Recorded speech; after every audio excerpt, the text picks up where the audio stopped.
ये cells red blood cells भी हो सकते हैं जो कि हमारी बॉडी में ऑक्सीजन कैरी कर सकते हैं, या फिर व्हाइट ब्लड सेल्स जो कि हमारा इम्यून सिस्टम फॉर्म करते हैं।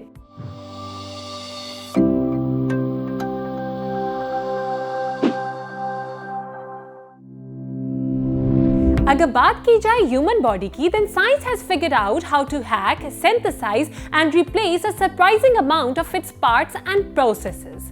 हमारे पास तकरीबन तमाम बॉडी ऑर्गन्स को रिप्लेस करने के लिए ट्रांसप्लांट्स मौजूद हैं। बोन्स की जगह स्टील रॉड्स, हार्मोन्स की जगह ड्रग्स और कॉम्प्रोमाइज्ड इम्यूनिटी को कंपनसेट करने के लिए एंटीबायोटिक्स मौजूद हैं। लेकिन बॉडी का एक कंपोनेंट ऐसा है जिसको साइंस अब तक रिप्लेस या इमिटेट भी नहीं कर सकी। ये कंपोनेंट है ब्लड।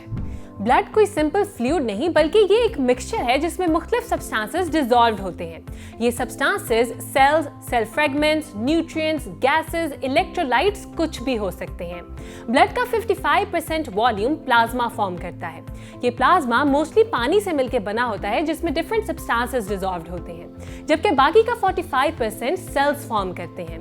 ये सेल्स रेड ब्लड सेल्स भी हो सकते हैं जो कि हमारी बॉडी में ऑक्सीजन कैरी कर सकते हैं, या फिर व्हाइट ब्लड सेल्स जो कि हमारा इम्यून सिस्टम फॉर्म करते हैं। ये प्लेटलेट्स भी हो सकते हैं जो कि बेसिकली ब्लड क्लॉटिंग में हेल्प करते हैं। ये तमाम सेल्स हमारी बोन्स के सेंटर में मौजूद सॉफ्ट टिश्यू में मैन्युफैक्चर होते हैं। बॉडी प्रोसेसेस को नॉर्मली रन करने के लिए जरूरी है कि ये सेल्स कॉन्स्टेंटली मैन्युफैक्चर होते रहें, लेकिन एक छोटी सी म्यूटेशन इस सेल मैन्युफैक्चरिंग को कंप्लीटली ऑल्टर करके वेरियस एब्नॉर्मैलिटीज कॉज कर सकती है, और ऐसी एब्नॉर्मैलिटीज को ब्लड डिसऑर्डर्स कहा जाता है।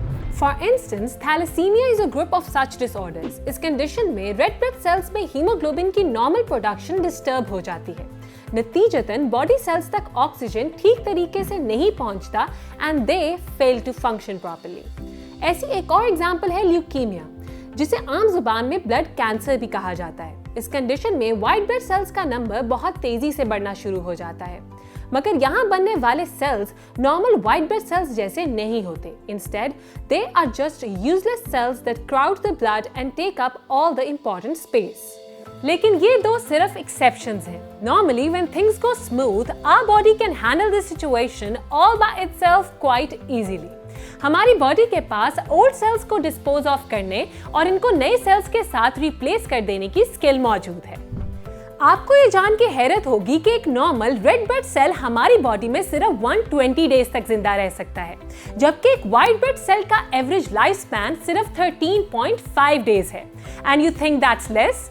Well, we haven't talked about platelets yet. ये सेल फ्रेगमेंट्स हमारे ब्लड में मुश्किल से 10 डेज तक सर्वाइव कर सकते हैं, but you don't have to worry about it, because our body has this situation under control.